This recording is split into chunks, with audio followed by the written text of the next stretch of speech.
donc avec beaucoup de travail, bien évidemment, parce qu'effectivement, il a fallu que j'acquière de nouvelles compétences par rapport à la nutrition, par rapport à la médecine, par rapport à la cancérologie, que j'ai dû acquérir, parce que je ne peux pas non plus débarquer comme ça dans un hôpital en disant ouais super, je suis chef pâtissière et on va faire des recettes. Non, pas du tout. Ah oui, donc c'est à ce moment-là que tu as commencé à regarder d'autres ingrédients, d'autres sucres, d'autres farines. Exactement, d'autres matières premières, comment créer de nouvelles recettes adaptées.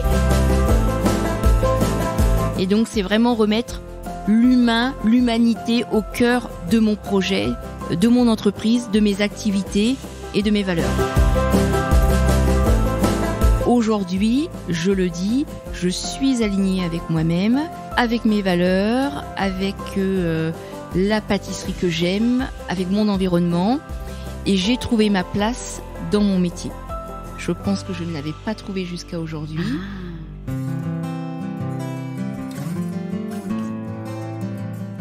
Bonjour, je suis Delphine Rémy et je vous accueille sur le podcast Naître princesse, devenir guerrière.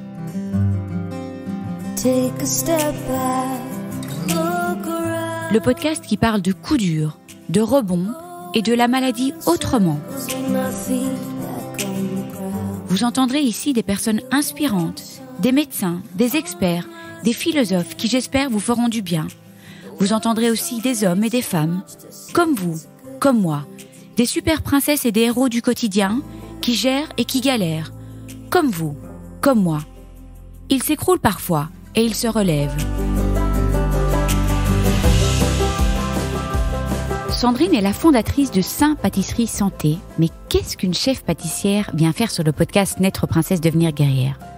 Sandrine est une chef pâtissière pas comme les autres et je suis tellement heureuse de lui avoir donné la parole. Après un AVC oculaire et l'annonce du cancer d'un ami très très proche, elle a décidé de quitter sa vie d'avant, avec laquelle elle n'était plus vraiment alignée, pour se lancer dans des ateliers de pâtisserie pour les personnes atteintes de cancer. Puis, petit à petit, le projet est devenu Saint Pâtisserie Santé. Elle a appris tant des patients et les patients ont reçu tant d'elle. Quand on regarde le mot Saint de son logo et qu'on le flippe à l'horizontale, on voit un magnifique H. H pour humain. Remettre l'humain au cœur de son métier. C'est le cœur du projet de Sandrine. L'humain et le sens.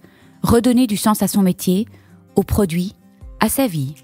Elle a quitté un monde très dur pour les femmes et où les égos ne sont pas toujours faciles à gérer pour être 100% alignée avec sa passion et ses valeurs. Elle donne des cours de pâtisserie dans des centres hospitaliers et des maisons de l'après-cancer. Elle adoucit la vie des patients qui sont bien souvent épuisés, dégoûtés par la nourriture ou qui ne savent plus trop comment se faire plaisir. Ce sont des petits moments de douceur, de la pâtisserie certes, mais un moment de partage inouï entre personnes vivant la même épreuve et qui ont aussi envie de se faire plaisir. Parce que Sandrine allie plaisir et santé. Elle utilise des produits qui sont bons pour la santé et non transformés, bien souvent à indice glycémique faible, et beaucoup de fruits et de légumes aussi dans ses créations. Donc, pâtisserie et santé ne sont pas antinomiques et c'est un beau voyage au cœur des saveurs, des nouvelles alliances de produits. Des ateliers qui font du bien aux papilles et au cœur et c'est précieux. Comme rien n'arrête Sandrine et que c'est une gourmande de projets, elle a des rêves plein la tête. Un livre, une école, développer son concept à d'autres maladies chroniques puisqu'elle a déjà animé un atelier avec des ados autistes. Elle a également développé des produits pour les personnes dénutries. Ce phénomène touche plus de 2 millions de personnes en France, donc c'est extrêmement important. Je salue son engagement et sa résilience et je dis long life to Saint Pâtisserie Santé. Je vous invite également à découvrir son histoire et ses produits. Je vous souhaite une bonne écoute. Bonjour Sandrine. Bonjour Delphine. Merci 1000 fois de m'accueillir aujourd'hui. On a déjà parlé de ce podcast il y a un petit temps, puis on a essayé de le programmer, puis on trouvait pas toujours un moment parce qu'on est toutes les deux très occupées. Mais quelle chance j'ai d'être accueillie dans cette magnifique cuisine. Alors, bon, tu le sais, j'étais traiteur avant, donc pour moi, ça c'est vraiment la Rolls-Royce de la cuisine. Bon, j'ai pas toujours travaillé dans des cuisines comme ça. Parfois, c'était 1 mètre carré pour sortir 20 assiettes. Vraiment pas toujours évident. Ici, c'est sublime. On a eu l'occasion d'être déjà un petit peu cuisiner. Alors, je vais te demander de te présenter et enfin, tu peux me dire ce que tu veux de tout ton parcours jusque ce labo. D'accord. Écoute, je suis donc Sandrine Baumanautin, chef pâtissière et fondatrice de Saint Pâtisserie Santé. Je suis issue d'une famille de pâtissiers boutiques, mais pour ma part, j'ai suivi la voie de la pâtisserie de restauration gastronomique et étoilée. Voilà, dans différentes maisons, établissements, et le dernier était un 2 étoiles Michelin dans le 17e sur Paris. Voilà, ensuite j'ai pris un poste au sein d'un groupe international où j'avais un joli poste et je suis restée... Comme chef pâtissière. Comme alors, chef pâtissière, toujours, oui. tout à fait. Pendant 3 ans, et durant ces 3 années, j'ai eu une problématique de santé. J'ai fait un AVC oculaire. Donc ça a été déjà la première petite alerte, on va dire. Et ensuite, c'était en 2018. C'était dû à quoi? On ne sait pas en fait. Ou c'est... On sait pas, mais on sait quand même, Delphine. On va dire, c'est voilà, de toutes ces années, toutes ces années de stress, de travail, etc. Ouais. Voilà, et du coup, ça s'est déclenché du jour au lendemain. Surtout à mon âge, c'était quand même, voilà, les médecins étaient quand même surpris par rapport à mon âge, etc., que ça m'arrive si tôt. Et heureusement que j'avais une hygiène de vie très smart. C'est ce qui m'a sauvée, on va dire. Parce que, on doit quand même l'avouer, la vie de pâtissier, c'est quand même très très dur, quoi, non? C'est très difficile, d'autant plus pour une femme. Et je pense que tu sais de quoi je parle, Delphine. Voilà, donc ça a déjà été la première petite alerte. Et ensuite, quelques mois après, mon meilleur ami chef m'a annoncé qu'il avait un cancer.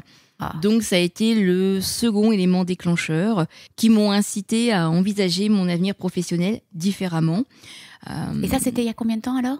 Attends, tu dis 2018-2019? C'était juste avant le premier confinement. Ah oui, je me souviens. Et du coup, j'ai décidé de quitter le poste où j'étais et de me lancer dans ce projet que j'avais déjà un petit peu imaginé, de mise en place d'ateliers de pâtisserie santé dans les structures de santé en cancérologie, en travaillant directement avec les patients et les soignants.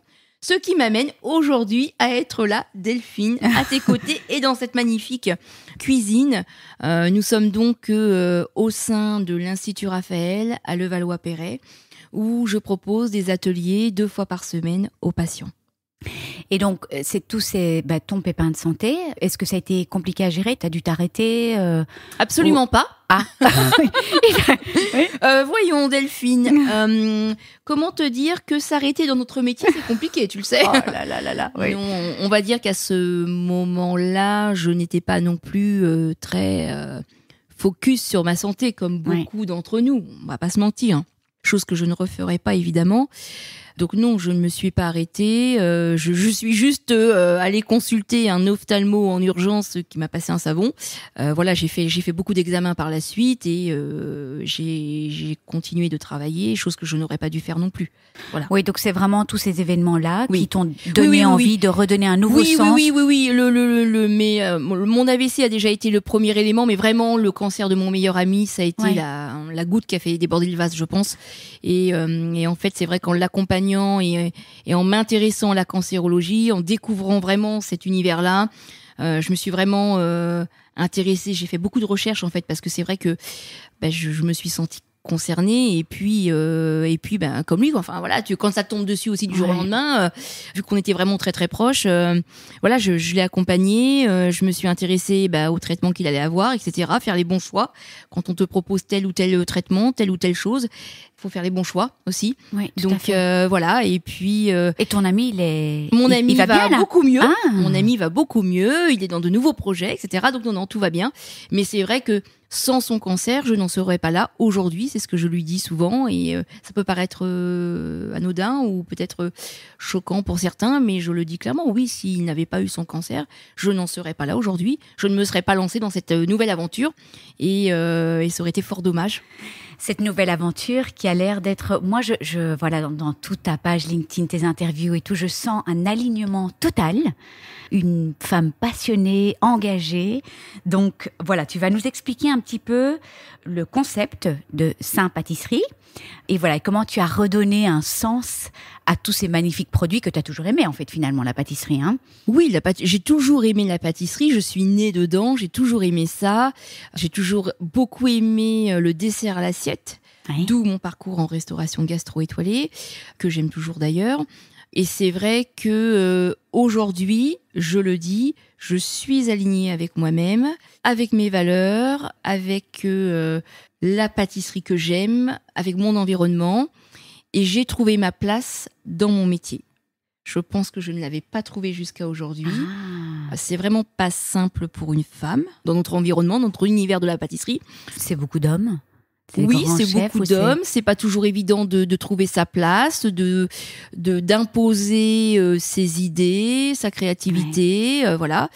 Et puis c'est un univers aussi, c'est un milieu, je trouve, où à l'heure d'aujourd'hui, tout le monde souhaite être le meilleur que l'autre. Tout le monde a un super ego.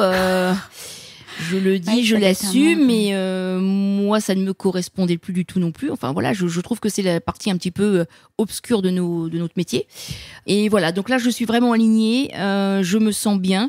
Et le concept de Saint Pâtisserie Santé est né de ces ateliers de pâtisserie que j'ai mis en place en cancérologie. Ah oui, donc en fait, il y a d'abord eu les ateliers. La jeunesse, c'est vraiment les ateliers. La jeunesse, c'est vraiment les ateliers. Mais donc, raconte-nous, en fait. Donc, tu t'es dit, OK, il y a quelque chose à faire avec les patients en oncologie.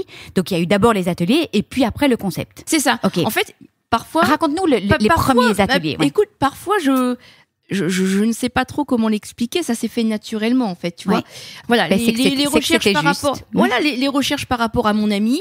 Moi, je me suis retrouvée entre deux confinements, donc on va pas se mentir, je me suis retrouvée sans job. Ah oui, parce que t'avais donné ta démission en fait. J'avais quitté mon précédent poste, je me suis retrouvée sans job, j'en ai profité pour me refaire une petite santé. Ouais. Et puis il a bien fallu que je fasse aussi quelque chose. Donc j'avais ce projet, mais qui n'était pas vraiment axé. Donc le fait de faire ces recherches sur la cancérologie, en fait, ça s'est fait naturellement. Et puis je me suis lancée dans ces ateliers, en allant frapper à la porte des hôpitaux. J'ai redémarré à zéro, on va dire. J'avais mes compétences en pâtisserie, certes, mais c'est un univers que je ne connaissais pas, que je découvrais avec aucune formation. Donc j'y suis allée un petit peu au culot. Et puis comme je l'ai toujours fait, en fait, en faisant confiance à mon instinct, à ce que j'avais envie de faire. Et puis ça a fonctionné. Donc avec beaucoup de travail, bien évidemment, parce qu'effectivement, il a fallu que j'acquière de nouvelles compétences par rapport à la nutrition, par rapport à la médecine, par rapport à la cancérologie, que j'ai dû acquérir, parce que je ne peux pas non plus débarquer comme ça dans un hôpital en disant ouais super, je suis chef pâtissière et on va faire des recettes. Non, pas du tout. Ah oui, donc c'est à ce moment-là que tu as commencé à regarder d'autres ingrédients, d'autres sucres, d'autres farines. Exactement, d'autres matières premières, comment créer de nouvelles recettes adaptées. Donc nouvelle façon de penser, nouvelle façon de réfléchir, nouvelle façon de créer des recettes, nouvelles matières premières. Voilà, c'était vraiment un nouveau départ en fait. Et donc en fait, tu as été frappée au. Après, il y avait le confinement, donc j'imagine que tu ne pouvais pas. Il y a eu ça, c'était un peu difficile. Ouais, oui, difficile. Non, mais ça a été une période très difficile. Ah ouais. Ça a été une période très difficile, mais que j'ai bien vécu en même temps. Parce que c'était le moment de faire mûrir ton projet. En fait. C'est ça, ça a été le moment de faire mûrir mon projet, également moi de me retrouver avec mes envies, avec mon avenir professionnel, avec moi-même, retrouver confiance en moi aussi, parce que j'avais perdu confiance en moi, à mes compétences professionnelles également. Et puis, j'ai commencé à aller taper à la porte d'un premier hôpital, alors où je me suis fait ben non, madame, ça va pas être possible, en fait. D'accord, mais c'est pas grave, je vais aller taper à une porte à un second hôpital. Mais les hôpitaux n'avaient pas spécialement de cuisine, en fait. C'était pourquoi voilà. Les difficultés que j'ai pu rencontrer avec la création de ces ateliers, en fait, c'est dans un premier point, la disponibilité d'un espace pour pouvoir faire ces ateliers. Compliqué. Et ensuite, la deuxième problématique, c'est surtout aussi le côté budget. Parce qu'évidemment, le manque de budget... Le nerf de la guerre. C'est le nerf de la guerre. Alors qu'il y a une demande. Les équipes médicales ont cette demande par rapport à ce type de projet. Mais financièrement, ça ne suit pas derrière. Ils n'ont pas les budgets pour. Donc ça a été les deux problématiques. Bien évidemment, moi, rien ne m'arrête. Delphine, comme toujours. C'est pas grave, on va continuer, on va persévérer. Et puis voilà, petit à petit, en persévérant, j'ai commencé à pouvoir proposer des ateliers dans un endroit, dans un second endroit. Et puis mais donc, finalement, les maisons de ressourcement, ou je sais pas, en Belgique, on les appelle les maisons de ressourcement, je sais pas comment, ou les maisons de l'après-cancer, c'est plus approprié en fait qu'un hôpital, ou pas? Les deux. Les deux, Les oui. deux. Parce les qu'au deux sein sont de l'hôpital, possibles. tu as pu le faire aussi? Donc, il y avait des espaces? J'interviens aussi dans certains centres hospitaliers. Le tout est que je puisse avoir accès à une cuisine. Voilà. Bon, mais écoute, c'est génial. Alors, j'aimerais bien que tu me racontes tes premières expériences avec des patients en oncologie. Alors, est-ce que c'était des patients pendant les soins ou après ou les deux, en fait? Les deux et les premiers, ça commence à remonter maintenant. Hein, ça fait quand même 3 ans. 3-4 ans, ouais. Les premiers, écoute, se sont plutôt bien passés. Maintenant, c'est vrai qu'avec du recul, je me dis, je suis restée fidèle à moi-même. En fait, tu sais, moi, j'ai toujours été comme ça, très fonceuse.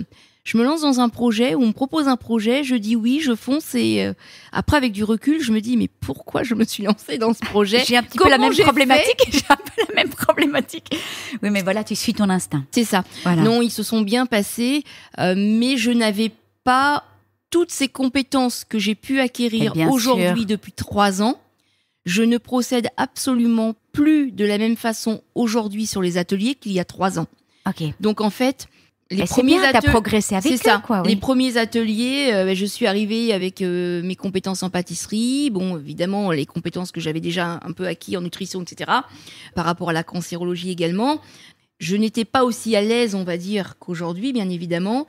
Et puis... Mais tu avais beaucoup de choses à apprendre, j'imagine oui, aussi. j'avais sur beaucoup de choses le à apprendre. mauvais goût dans la bouche, enfin tous les effets secondaires, c'est ça, la fatigue. Tout à fait, que je maîtrise beaucoup plus aujourd'hui. Mais voilà, ouais. Mais ça reste vraiment des bons souvenirs. Et un des premiers ateliers que j'ai fait, c'est à l'Institut Raphaël. Et j'avais accueilli un monsieur, un homme sur l'atelier, parce que j'ai peu d'hommes quand même sur les ateliers, j'ai beaucoup plus de femmes. Et ce monsieur, ce patient, ne sentait plus le goût, n'avait plus le goût des aliments depuis un certain temps. Et j'avais proposé, c'était en hiver, tu vois, ça m'a marqué parce qu'il y a des ateliers qui te marquent beaucoup plus que d'autres. Et j'avais proposé une recette autour du marron et de la clémentine. Et là, je me suis dit, ça va être compliqué. S'il ne ressent aucun goût, ça va être très compliqué pour moi de faire cet atelier avec lui. Et en fait, donc tu connaissais la problématique de ce monsieur à l'avance, quoi, oui. Et non, il me l'a annoncé quand il arrivait au début de l'atelier, donc j'ai dû m'adapter comme à chaque fois. Souvent, je suis obligée de m'adapter au début de l'atelier. Mais ça, c'était un one-on-one avec lui ou c'est Non, c'était un atelier collectif. En groupe, oui, ok. Et du coup, on a fait l'atelier collectif et à la fin de l'atelier, il m'a quand même dit je vais goûter le dessert. Il a goûté le dessert et écoute, ce qui m'a vraiment touchée, c'est que il a mangé toute son assiette et il a senti le goût de la clémentine. Oh, et là, il m'a dit des petits mots qui m'ont vraiment touchée. Et ça, c'est un des premiers ateliers qui m'ont encouragée, tu vois, à me dire je suis dans la bonne démarche et je dois continuer, je dois poursuivre. Il y a ce côté où on est tellement malade, tellement fatigué au début. Je trouve que faire une activité ensemble, apporter un petit peu de douceur, ça doit faire du bien aux personnes qui viennent. Oui, ça leur fait du bien. Effectivement, la plupart des patients que je reçois sont très fatigués. Hein. Tu le sais, Delphine, c'est pas toi que je vais l'apprendre. Sont fatigués, ont le moral à zéro, n'ont plus envie de rien, parfois n'ont pas envie de parler non plus. Et puis elles se sentent seules parce que souvent ces personnes se sentent isolées, même si elles ont une famille ou des proches, elles se sentent incomprises par leurs proches. Donc le fait de venir en atelier et d'échanger avec d'autres personnes qui ont la même problématique, les mêmes problèmes du quotidien, ça leur permet effectivement de se sentir mieux et de recréer du lien social.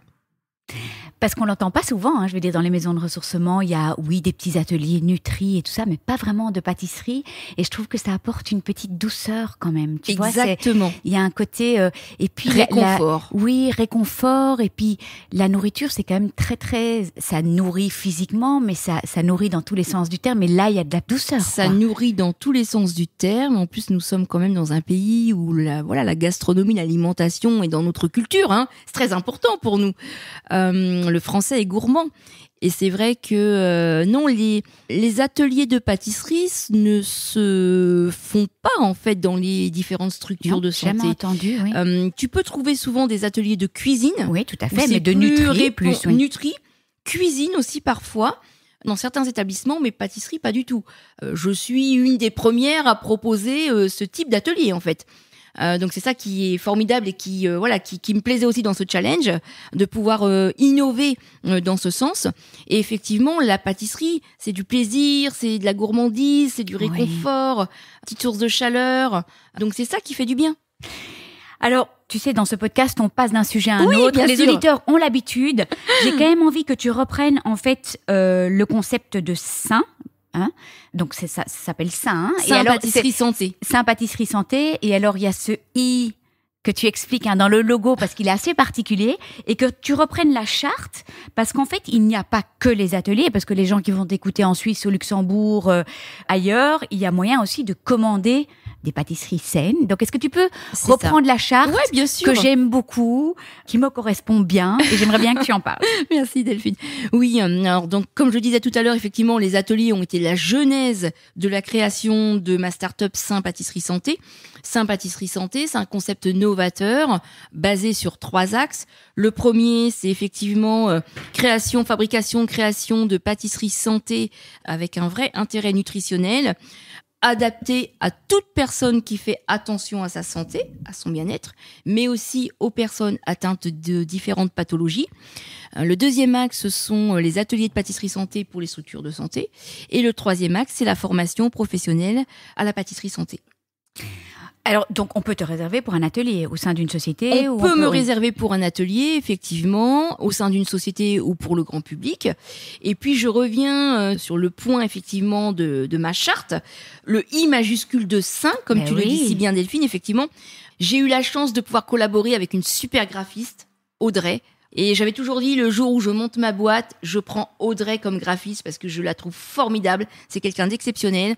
Et Audrey Laurel, elle a tout de suite capter ce que je voulais transmettre. Et effectivement, le I majuscule de Sain, lorsque tu le bascules à l'horizontale, ça fait le H de humain. Oui. Et donc, c'est vraiment remettre l'humain, l'humanité au cœur de mon projet, de mon entreprise, de mes activités et de mes valeurs. Magnifique. Et puis, local, de saison, faut quand même le dire. Hein. Bien sûr, mais tout ça, c'est dans la charte. Ça a toujours été ma démarche aussi, de travailler en local, avec les producteurs, de saisonnalité, bien évidemment. Et encore plus aujourd'hui, ce qui est complètement aligné et cohérent avec la santé. Alors, maintenant, j'ai un passé de nutrithérapeute aussi, donc je suis assez intéressée par tous les produits que tu utilises. Et on a fait un petit atelier là juste avant. Pourquoi c'est bon pour la santé, la pâtisserie bonne pour la santé, hein, ça pourrait être un peu antinomique, mais en fait pas du tout. Qu'est-ce que tu utilises comme nouveaux produits? Et j'imagine qu'il y a plein de gens qui découvrent des nouveaux produits avec toi. Oui, bien sûr. Alors, c'est souvent la question que l'on me pose, pâtisserie et santé, est-ce possible? Oui, c'est tout à fait possible. Et justement, alors il y a des ingrédients que je n'utilise plus. Pour des raisons très très évidentes, qui ne sont des ingrédients qui ne sont pas forcément bons pour la santé de par leur composition ou de par leur origine. Et il y a effectivement beaucoup de nouveaux ingrédients que j'utilise depuis 3 ans, que je n'utilisais pas auparavant. Ça a été vraiment une nouvelle façon de travailler. Et pour toi, de découvrir c'est tous ces nouveaux ingrédients. C'est beaucoup d'heures de recherche et développement, bien évidemment, mais c'est passionnant. Évidemment, et j'adore ça. Et moi, le fait aussi de me lancer dans ce projet m'a permis de retrouver ma créativité que je n'avais plus. Donc ça, c'est génial. Parce qu'au bout d'un moment, tu te dis quand même, est-ce que je suis encore capable de créer une pâtisserie, de faire quelque chose de bon, de beau. Et à l'heure d'aujourd'hui, je ne me pose plus la question, bien évidemment. Heureusement. Mais oui, parce que c'est des nouveaux procédés. Est-ce que ça monte de la même manière? Est-ce que le sucre réagit de la même manière? Parce que c'est tous des produits qu'en fait, beaucoup de gens ne connaissent pas. Oui, bien sûr. Et puis, ça reste... Alors, déjà, j'utilise des matières premières vivantes, comme tous les pâtissiers, de la farine, du sucre, etc. Mais, par exemple, pour toutes les farines, j'utilise, puisque toutes mes matières premières sont sourcées en direct de producteurs, de ma région de préférence, ce sont des farines, la plupart bio, mais qui sont brutes, qui ne sont pas traitées et qui sont encore vivantes. Donc, en fait, même si j'ai une fiche technique pour un produit... je peux faire la fiche technique 10 fois dans la semaine et je vais avoir 10 produits différents. tu vois, visuellement.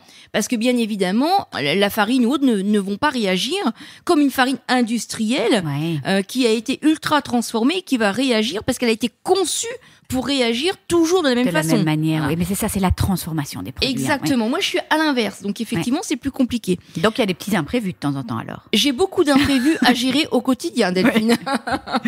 Le sucre. Et ça, il faut avoir aussi le discours qui va avec. Parce que justement, le grand public est habitué à avoir un visuel toujours parfait, toujours à l'identique quand la personne achète un produit. J'ai pu avoir des réflexions au début, justement, lorsque je proposais des pâtisseries. Une fois, je me souviens, on m'avait fait une commande, je travaillais avec un centre hospitalier, et lorsque j'ai fait ma livraison de muffins, le retour que j'ai eu, c'était ah ben oui, mais en fait, on va pas pouvoir continuer à vous prendre les muffins parce que les personnes n'en veulent pas, parce qu'elles n'ont pas un aspect industriel. Mais oui, mais moi, je ne fais pas d'industriel. Je n'ai pas des matières premières industrielles. Donc après, le choix, il est simple, Delphine. C'est soit tu cèdes et tu fais un muffin industriel pour pouvoir vendre, ou soit tu continues dans ta démarche, dans tes valeurs, etc. Et tu dis, écoutez, ça ne va pas être possible, on ne va plus pouvoir collaborer ensemble. Bien sûr. Voilà, bon, le choix est vite vu, Delphine. Non, mais c'est bien, tu sais ce que j'entends résilience aussi, en fait. Parce que voilà, il faut réagir Complètement. Et tous les sucres, alors, qu'est-ce que tu utilises comme sucre ? J'utilise différents sucres. N'oublions pas qu'un sucre reste un sucre quel qu'il soit, que ce soit du sucre blanc de betterave, du sucre de canne complet de canne à sucre, du sucre de fleur de coco, du sirop d'agave, du miel, du sirop d'érable. Voilà toute la panoplie de sucres que je peux utiliser. Mais la charge glycémique n'est pas toujours la même. La charge glycémique et l'indice glycémique ne sont pas les mêmes. Les pouvoirs sucrants ne sont pas les mêmes. On ne supprime pas le sucre. Le corps a besoin de sucre. J'y tiens, d'accord ? On ne supprime pas le sucre. Le corps en a besoin, le cerveau en a besoin pour fonctionner. Après, il faut savoir être raisonnable et consommer des quantités très raisonnables de sucre pour sa santé. Dans une pâtisserie, il n'est pas toujours obligatoire de mettre du sucre. Moi, je vais aller déjà, dans un premier temps, essayer de chercher des sucres naturellement présents dans les produits que j'utilise. Donc les fruits. En fruits. l'occurrence, dans les fruits et les légumes, puisque j'utilise aussi beaucoup les légumes. Et les légumes dans la pâtisserie. Les légumes dans la donc pâtisserie. Des patates douces, des carottes, exactement. Courgettes. Patates douces, carottes. Courgettes. Alors courgettes, non. Tu sais parce pourquoi ? Parce que c'est un bon liant. Oui, mais comme tout le monde, c'est devenu un classique, la courgette. Donc du coup, je ne l'utilise jamais. Ok, tu veux être vraiment... c'est ça, moi j'aime être à l'opposé de tous, Delphine. Du butternut. La banane, pas la banane ?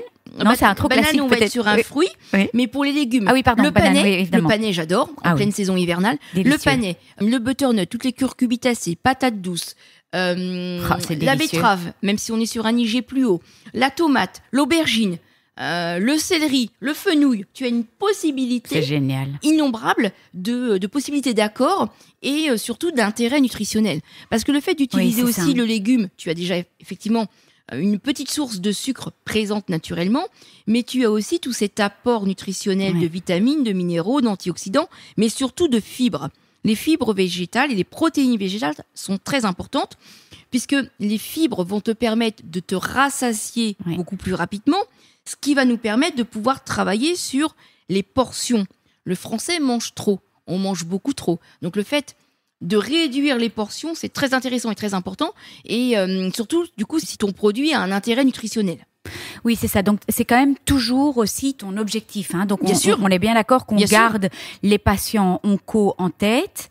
Il y en a qui sont assez dénutris. Donc, tu penses à ça aussi, Oui, ça, c'est un autre axe sur lequel je travaille. Et sur, voilà. En fait, il y a dans les deux sens. Il y en a qui ont pris beaucoup du poids, il y en a qui sont dénutris. Exactement. Sur un même atelier, je peux avoir aussi bien une personne qui a pris du poids, qui peut être en traitement hormonaux, qui a pris du poids, et en même temps, une personne qui est dénutrie et qui a donc besoin de reprendre du poids et de la masse musculaire.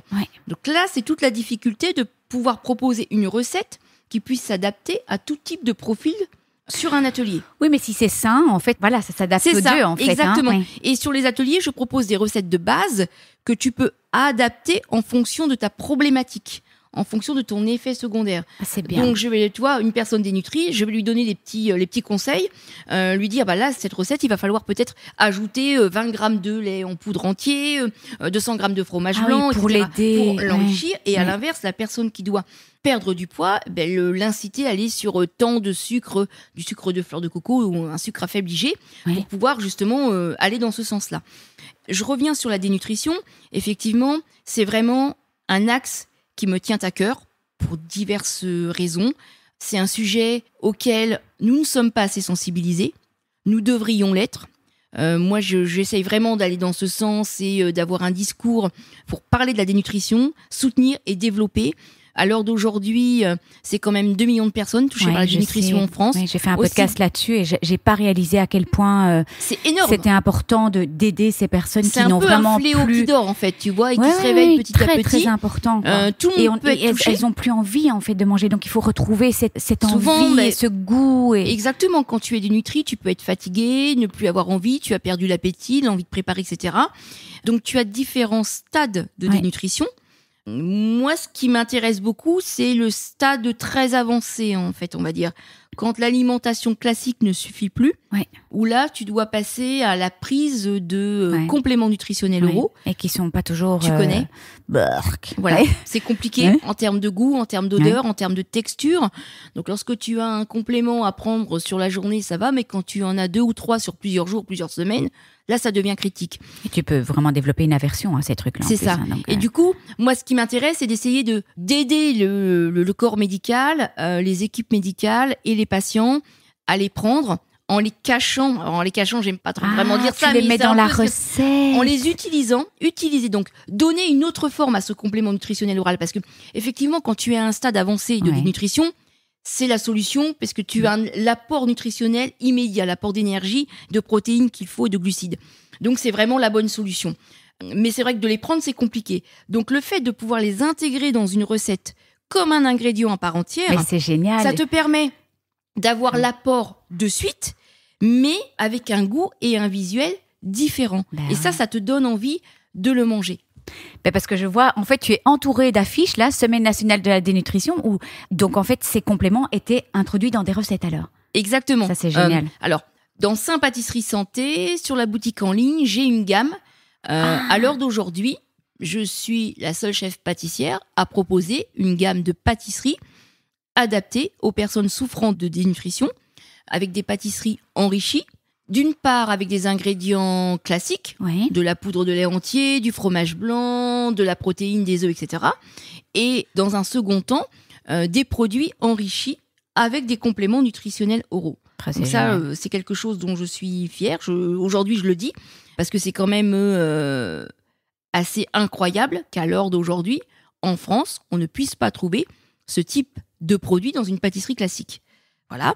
Et effectivement, ces affiches, en fait, retracent un petit peu le concours que j'ai gagné en octobre dernier, qui était le concours Goût et Santé proposé par MAF, d'où le président de jury était Thierry Marx. Et moi, j'ai proposé ce concept de pâtisserie à destination des personnes souffrant de dénutrition, un concept de pâtisserie en 3 portions, en fait 3 petits choux que tu peux consommer sur la journée, intégrant un complément nutritionnel oral. Et j'ai remporté ce concours dans la catégorie pâtisserie. Bah écoute, c'est super que tu en parles. Et moi, j'avais fait un podcast sur la dénutrition aussi avec Alix Courins, tu l'as rencontré peut-être ici, Ama. J'avais pas réalisé à quel point il y avait un nombre vraiment important de personnes qui souffraient de dénutrition.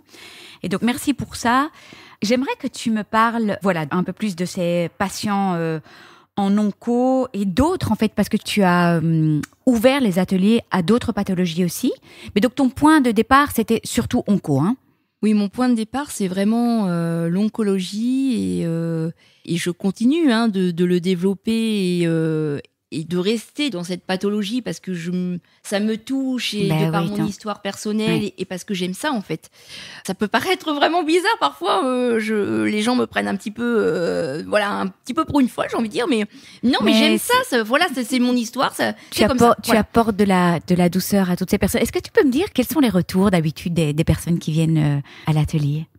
Écoute, les retours sont hyper positifs. Ouais. Hyper positifs des patients, mais également des équipes médicales. C'est ça aussi qui est super et qui est très important pour moi parce que proposer un atelier et que ça plaise aux patients, que le patient se sente bien, etc., c'est une chose. Mais il faut aussi que ça ait un impact positif Sur la santé. sur le patient, sur Mhm. sa santé et par rapport à son traitement médical et pour son avenir. Donc ça, c'est vraiment presque le plus important aussi. Que ça a un réel intérêt et qu'on doit continuer de développer et de mettre en place ce type d'atelier. Les retours sont donc super positifs, de par leur envie de repréparer, de manger, de retourner faire des achats, de redécouvrir des sensations, des émotions, des goûts, d'échanger. Oui, parce qu'au début, on a tellement plus envie de tout ça, donc c'est vraiment... C'est je ça, trouve mais ouais. écoute, la plupart des patients que je reçois sur les ateliers se privent, ne mangent plus de pâtisserie, ne mangent plus de dessert depuis 6 mois. C'est juste impossible en fait. La pâtisserie, c'est la vie. Le chocolat, c'est la vie. La pâtisserie, c'est la vie. On ne peut pas se priver comme ça. C'est juste pas possible. Déjà, ces personnes traversent des moments hyper difficiles de par leur maladie, de par les traitements qui sont lourds, de par les effets secondaires. Enfin, tout ce qui est autour, en fait, de la maladie. Et si en plus, tu dois te priver de tout, c'est pas possible. Il faut absolument continuer de se faire plaisir tout en trouvant un équilibre, en trouvant des solutions en fait. Oui, et il y a plein de préjugés et d'idées reçues sur le fait que le sucre nourrit le cancer et donc il y a des gens qui le bannissent complètement de leur alimentation. Donc en fait, là t'apportes vraiment quelque chose. Mais c'est quelque chose qu'effectivement j'entends régulièrement sur les ateliers et même en dehors. Je le redis, comme je l'ai déjà dit tout à l'heure, on ne supprime pas le sucre lorsqu'on est malade d'un cancer, sauf si vraiment le corps médical, ton onco te le dit, d'accord ? Mais sinon, le corps a besoin de Bien sucre sûr. pour fonctionner, le cerveau a besoin de sucre pour fonctionner. Et de toute façon, même si tu arrêtes le sucre, les cellules cancéreuses iront trouver une autre source d'approvisionnement dans ton corps. C'est bien ça qu'il faut comprendre aussi, en fait, bien cerner. Oui, mais j'ai fait tout un podcast justement sur le C'est sucre. pour ça. Et en plus, ce sucre que tu apportes est un sucre sain. Donc voilà, c'est génial. Alors, tu as développé en fait ces ateliers aussi à d'autres pathologies. Est-ce Oui. que tu pourrais nous en Oui. parler ? Bien sûr, c'est vrai que la cancéro, j'adore. C'est là où je me sens le mieux, le plus à l'aise. J'explique pas, c'est comme ça. Maintenant, c'est vrai que au fil du temps, j'ai acquis effectivement d'autres compétences et qui me donnent aussi plus confiance en ce que je fais, en ce que je propose. Et j'avais eu différentes propositions pour intervenir dans d'autres lieux par rapport à d'autres pathologies. Je n'étais pas prête, je pense. J'étais un peu effrayée. Peur de ne pas y arriver, peur de ne pas avoir le bon discours, de ne pas bien faire. Des erreurs, bien évidemment, qui sont possibles aussi. Et là, c'est vrai que maintenant, je me sens beaucoup plus à l'aise et je vois que je suis capable.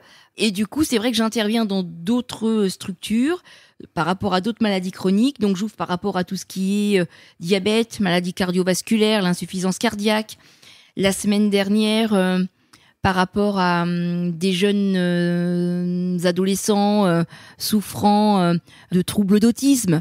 Ça m'a un petit peu effrayée au début lorsque la personne m'a contactée, la psy de l'établissement m'a contactée et j'avoue que sur le moment, oui, bien sûr, j'étais partante comme toujours, Delphine, on est toujours partante pour tout. Et puis après, là, je me suis dit, je m'engage peut-être dans quelque chose que je ne maîtrise absolument pas. Je n'ai pas de formation. Comment je vais réagir ? Est-ce que je vais pouvoir leur apporter ce qu'ils attendent ? Et puis moi, comment je vais le vivre aussi ? Parce que ça, c'est super important, de pouvoir aussi vivre tous ces moments et savoir les maîtriser, savoir extérioriser aussi par la suite.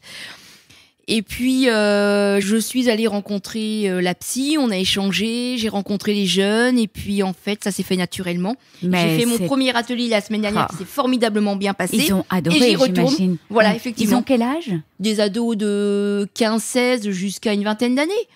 Donc avec différents profils. Mais la cuisine, on est dans le moment bien présent, sûr. On est en train de toucher des matières, on peut goûter, on peut se faire plaisir. Ça parle à tout le monde, ça parle à tout le monde, effectivement. Donc, c'est génial.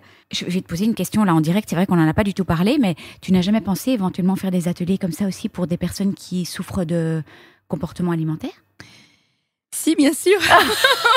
Non, mais parce que c'est aussi... Bien sûr, bien c'est sûr. aussi, Bien sûr, bien sûr. ouais. Si, je commence à avoir des demandes aussi pour aller dans ce sens, bien sûr.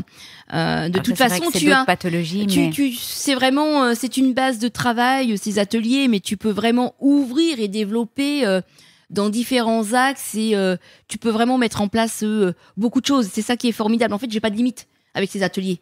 C'est ça qui est super. Oui, et puis bon, moi j'ai donné des cours de cuisine évidemment pendant des années, et puis il y a beaucoup qui s'échangent autour de la table, en malaxant les produits, bien sûr. parce que en fait manger c'est quand même c'est très intime, hein, ce qu'on mange, ce qu'on aime, et donc je peux vraiment imaginer que ces ateliers sont très riches humainement, en rencontres, Ils sont riches humainement, plein d'émotions. Oui, j'imagine que parfois il doit y avoir... C'est pas toujours évident. C'est pas toujours évident de réussir à contrôler tout ça.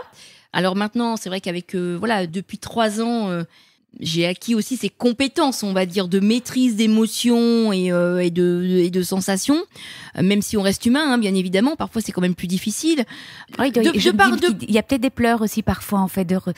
Ah oui, bien sûr. Oui, alors, tout à fait. dans quel sens? Des patients ou... Oui, des patients qui sont émus. Ah bien sûr. Oui. Ah bien sûr, sur les ateliers, comme je dis parfois, sur les ateliers, parfois je suis très loin. On se rend pas compte, mais je suis très loin de la pâtisserie. Oui, bien sûr. Évidemment. Tu sais ce que c'est. Ben oui. Mais la recette, parfois, je l'oublie en fait. Je me concentre plus sur la personne que j'ai devant moi, sur nos échanges, sur ce qu'elle ressent. Si elle se met à pleurer, pourquoi elle pleure? Il faut essayer de comprendre, trouver les mots qui peuvent essayer de la réconforter, de se projeter sur l'avenir. Donc oui, c'est pas toujours évident, mais effectivement, ces ateliers sont très riches en émotions, sur le côté humain. C'est ça qui est très important aussi pour moi, et c'est ce que je voulais aussi retrouver, du sens de l'engagement. Et pour rien au monde aujourd'hui, je ne changerai ça et je ne changerai ma façon de travailler, Delphine.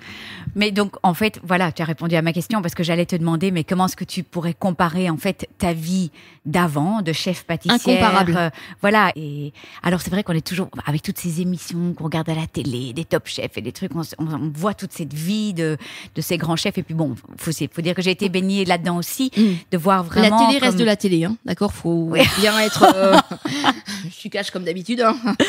La télé reste de la télé, d'accord? On te montre ce qu'on a envie de te montrer. La réalité, je sais que c'est vraiment une vie très difficile. Autre chose, d'accord? La réalité dans nos métiers reste difficile, même si effectivement, en ce moment, et depuis la Covid, tout évolue. Nos métiers avaient besoin d'évoluer de toute façon. Nos métiers, la vision de notre métier aussi, les façons de faire, tout avait besoin d'évoluer. Là, on est peut-être dans l'extrême, c'est à voir, ça se discute, mais effectivement, ça reste très difficile, et comme je le disais, pour une femme, ça reste d'autant plus difficile. Donc non, mon métier d'aujourd'hui, ma façon d'exercer, ma façon de penser sont incomparables à il y a 4 ans. Aujourd'hui, on le disait tout à l'heure, hein, je suis vraiment alignée avec moi-même. Je redonne du sens à mon métier et aux produits. Redonner du sens aux produits, en fait. C'est ça, redonner du sens aux produits et à notre métier. Montrer qu'aujourd'hui, il est possible d'exercer notre métier différemment, avec du sens, avec de l'engagement. C'est utile. On peut aider le corps médical à faire évoluer les choses aussi, à faire en sorte que les personnes vont aller mieux. Et ça n'a pas de prix. Et je pense qu'effectivement, à l'heure d'aujourd'hui, on doit tous aller dans ce sens-là. Attention, hein, je dis pas que c'est simple. Alors, je dis pas non plus qu'il faut tout révolutionner. C'est pas le fait de révolutionner, c'est le fait de faire évoluer. Évoluer les mentalités, évoluer la vision de notre métier, l'application de notre métier, la création de nos produits. Aujourd'hui, on a une demande. On a une demande du grand public par rapport à des maladies chroniques. On a une demande du corps médical. On est en 2023. On se doit de pouvoir y répondre. Voilà. Mais merci Sandrine. Alors, je vais te demander un petit peu quels sont tous tes projets, parce qu'il y en a. Je ne sais pas si tu peux déjà en parler. Toi, tu m'as déjà parlé de quelques projets.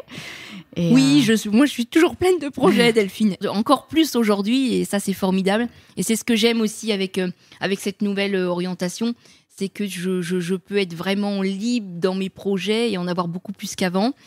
Celui qui va arriver très vite, c'est le projet du livre, bien évidemment, puisque j'ai une demande énorme de la part des patients en fait et du grand public. Ça va être un cadeau génial pour les patients, quoi, en fait. Hein. Oui, ouais. Et c'est un projet que j'avais aussi depuis le début que je me suis lancée en fait dans ces ateliers. Moi, j'ai déjà fait un livre il y a quelques années. Et j'avais toujours dit, j'aimerais refaire un livre un jour sur la pâtisserie. Mais voilà, quand tu vois les rayons de livres de pâtisserie, voilà, les 3/4 ne servent à rien, on va pas se mentir. On retrouve toujours la même chose, et parfois inutile ou complètement incohérent. Et le but, c'était vraiment là de proposer un livre qui réponde à une attente, à une demande des patients et du grand public.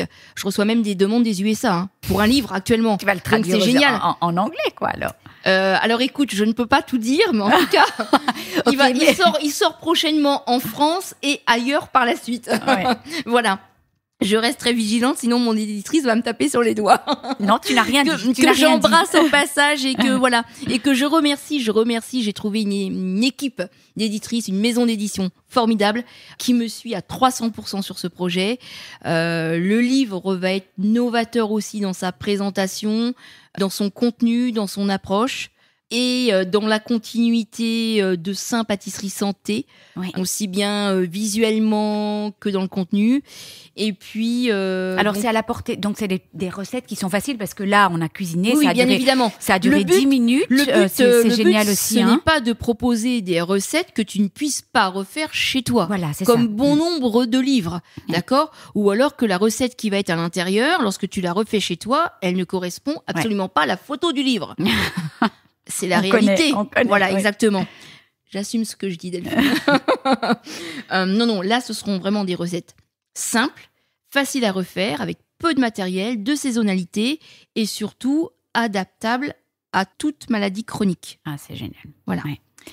J'en dis pas plus. Septembre, octobre. Bon, mais c'est super. On le mettra sur la page du site. Alors, quels sont... le livre, c'est peut-être ton rêve. Est-ce que tu as d'autres grands rêves pour le futur ? Le livre, c'est une étape parce que ça me tient vraiment à cœur, parce que je sais il y a une demande et et ça me tenait à cœur de pouvoir proposer ce livre différent et utile. Oui, j'ai un autre gros projet qui me tient aussi à cœur. Oh, ça, tu m'as pas dit ça, je pense. Si, je commence à en parler un peu parce que j'ai besoin d'investisseurs, d'associés pour pouvoir y arriver. Ça serait vraiment le développement et la continuité de Saint Pâtisserie Santé en un projet toujours aussi novateur, unique en Europe, un projet pédagogique à destination de personnes en retour à l'emploi après un burn-out ou une maladie longue. Donc en retour à l'emploi, réinsertion professionnelle, qui souhaiteraient faire de la formation, qui souhaiteraient pouvoir exercer un métier en lien avec la pâtisserie santé, et donc de les former autour de ça. Donc carrément une école alors. C'est ça. Ouais, voilà, encore un nouveau projet. Donc vraiment une école de pâtisserie qui formerait en fait tous les pâtissiers à cette pâtisserie saine, quoi. C'est exactement ça. Ce sera une école de formation, mais pour un public bien spécifique. Vraiment rester en lien cohérent et aligné avec ma démarche. Ouais. Et effectivement... Donc les former aux recettes et aussi les former éventuellement à animer des ateliers avec des personnes malades. Alors, peut-être pas dans ce deuxième axe, mais en tout cas, à les former à la pâtisserie santé pour pouvoir ensuite prendre un poste dans une structure en lien avec la pâtisserie ou l'alimentation et pouvoir aussi ensuite décliner toute cette démarche d'alimentation saine et de pâtisserie saine. Et s'aimer cette orientation, cette démarche, cette valeur, en fait, cette philosophie. Mais c'est vraiment pour notre santé de toute façon de demain et sensibiliser, faire de la prévention. C'est aussi ces deux axes qu'il faut absolument continuer et mettre en place à l'heure d'aujourd'hui. Oui, parce que j'entends que c'est vraiment une philosophie en fait. Hein. C'est vraiment une prévention. C'est ça, prévention, sensibilisation. Alors, la question piège. Ah, peut-être juste une petite chose. Est-ce que tu peux me dire un tout petit mot sur le fait que tu sois une femme de santé? Expliquer un tout petit peu le collectif? Oui, femme de santé 2022. J'ai été élue parmi les 13 femmes de santé en 2022 par le collectif Femmes de santé, qui est le premier collectif pluriprofessionnel de femmes qui ont une activité dans le secteur de la santé. Oui. Magnifique collectif. Magnifique collectif avec plus de 2500 adhérentes. Et le but de ce collectif, donc qui a été créé par la start-up Ashkine, je le prononce souvent mal, toutes mes excuses Alice, donc créé par Alice de Maximi, que j'embrasse au passage. Et le but, c'est aussi de mettre en avant ces femmes qui sont porteuses de projets novateurs, en lien avec la santé. Donc délire de mettre en lumière 13 femmes chaque année, donc les 13 femmes 2023 vont être mises en lumière prochainement d'ici 15 jours. Mais déjà d'ailleurs. Sur le salon de Santexpo. Ah oui, parce qu'on les voit déjà un petit peu sur les réseaux. Exactement, oui. Donc là, ça ne va pas tarder. Il existe une plateforme digitale Femmes de Santé auquel on peut échanger. Voilà, c'est vraiment tout un collectif qui est très porteur et qui fait vraiment bouger les choses pour notre santé de demain. Merci. Et la petite question piège. Alors, comment est-ce que tu aimerais clôturer ce podcast ou est-ce que tu as un message à faire passer pour les patients? Ah, c'est quand on n'a pas réfléchi avant. Je te laisse un petit temps de réflexion. Non, si tu un veux. message pour les patients. Je voudrais remercier, tous les patients que je peux recevoir sur les ateliers au quotidien pour tout ce qu'ils m'apportent. Parce que si moi je leur apporte des choses, eux m'apportent beaucoup. On s'en rend pas compte, on a abordé tout à l'heure effectivement tout ce côté émotion, charge émotionnelle, l'humain, etc. Mais tous ces patients m'apportent aussi beaucoup et ils me donnent aussi la force, moi, de continuer dans mon projet. Il y a des moments difficiles aussi, c'est pas simple tous les jours. Et ils me donnent la force de continuer, l'envie et l'énergie de continuer. Donc je voudrais vraiment les remercier. Merci Sandrine. Merci à toi Delphine. Alors maintenant, on va aller déguster notre petit gâteau au yaourt. Oui, rhubarbe, aux fraises et rhubarbe de saisonnalité. Voilà. Merci beaucoup Sandrine. Merci Delphine. Je vous remercie de tout cœur de nous avoir écoutés. N'oubliez pas de vous abonner si vous désirez recevoir les notifications des prochains épisodes. Et puis si vous avez apprécié cet épisode, ça me ferait vraiment très plaisir que vous me laissiez une bonne note, comme à l'école, 5 étoiles, et peut-être même un commentaire ou un partage sur les réseaux sociaux, parce que c'est grâce à vos commentaires, vos étoiles, vos partages, que le podcast pourra aider plus de monde encore, et c'est tout ce que je souhaite. Donner ou redonner espoir, se serrer les coudes tous ensemble, partager nos joies, nos peines, et célébrer toutes nos petites victoires. Si vous aussi, vous désirez partager votre histoire, n'hésitez pas à m'envoyer une petite vidéo témoignage de 5 à 10 minutes avec les thématiques que vous souhaitez aborder. Et puis, dernière petite chose, Naître princesse devenir guerrière a lancé sa page sur Tipeee, une plateforme de soutien pour aider les créateurs de contenu, les podcasteurs, les artistes à vivre de leur passion. Comme vous pouvez l'imaginer, le podcast représente un énorme investissement en termes de temps, de travail et de moyens. Un effort qui m'est rendu évidemment au centuple, grâce à tous vos mots doux, vos écoutes, vos commentaires, vos encouragements et j'en passe. Et pour tout cela, merci de tout cœur. Mon intention aujourd'hui est de pouvoir rendre le podcast pérenne et qu'il puisse s'autofinancer. Alors recevoir le soutien de mes auditeurs serait le plus beau des cadeaux. Un petit montant, 1 euro, 2 euros, 5 euros peut faire une énorme différence. Si vous désirez me soutenir, toutes les infos sont dans la description de tous les podcasts. Et je tiens vraiment à dire quelque chose de très important. La gratuité de mon podcast est et restera ma grande priorité, quoi qu'il arrive. Je veux qu'il puisse aider le plus grand nombre, peu importe les moyens. Je vous embrasse tous très fort et prenez bien soin de vous. On se retrouve la semaine prochaine.